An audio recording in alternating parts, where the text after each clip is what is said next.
तो जरा सोचते जाइए, राम के काली ने जो किया वाकई में क्या उससे रामचंद्र को फायदा होगा। लेकिन अब हम जिक्र करते हैं कि बीते चुनाव को देखिए, थर्ड फ्रंट नजर आता है, लेकिन इस बार चुनाव से पहले ही थर्ड फ्रंट को खत्म कर दिया गया हो, फिर चाहे वो बेनीवाल की पार्टी हो, राजपा हो या फिर एक नए धुरी के तौर पर निकलने वाले बैसला हो।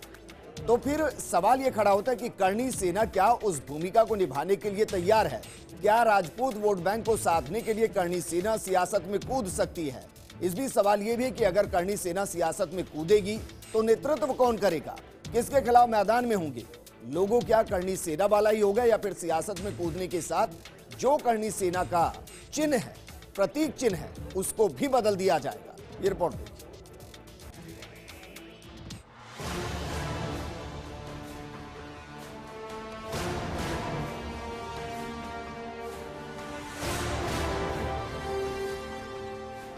इतिहास पर आधारित फिल्मों का विरोध कर देश भर में सुर्खियों में आई राजपूत करणी सेना ने अब राजनीति के मैदान में हाथ आजमाने की कवायद शुरू कर दी है और लोकसभा चुनाव के बाद करणी सेना के नए राजनीतिक दल का गठन होगा।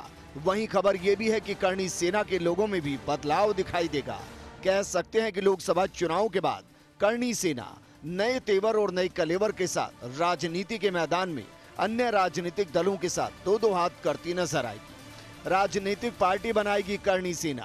करणी सेना ने नई राजनीतिक पार्टी बनाने का ऐलान किया। करणी सेना अब चुनाव में अपने उम्मीदवार उतार सकती है।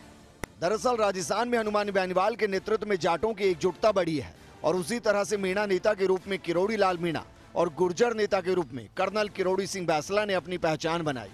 उसी तरह राजपूतों को लगता है कि करणी सेना के बैनर तले एक राजनीतिक पार्टी बनाकर राजपूतों को इकट्ठा किया जा सकता है। करणी सेना के नेताओं के मुताबिक बीजेपी से नाराज है करणी सेना।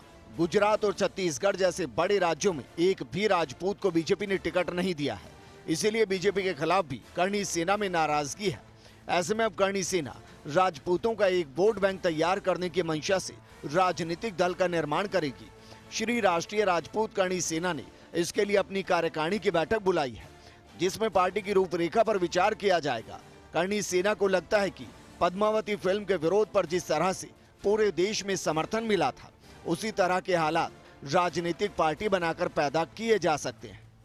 इतिहास पर आधारित जोधा अकबर, पद्मावती और मणिकर्णिका जैसी फिल्मों का विरोध कर सुर्खियों में आई करणी सेना का राजनीति की तरफ नया कदम प्रदेश की राजनीति में क्या बदलाव लाएगा, ये देखना दिलचस्प होगा कि प्रदेश में कांग्रेस और बीजेपी जैसे बड़े दलों को करणी सेना तीसरे विकल्प के रूप में कितनी बड़ी चुनौती देगी। करणी सेना के सामने चुनौती है तो सिर्फ ये कि विभिन्न खेमों में बटी सेना को एकजुट करना।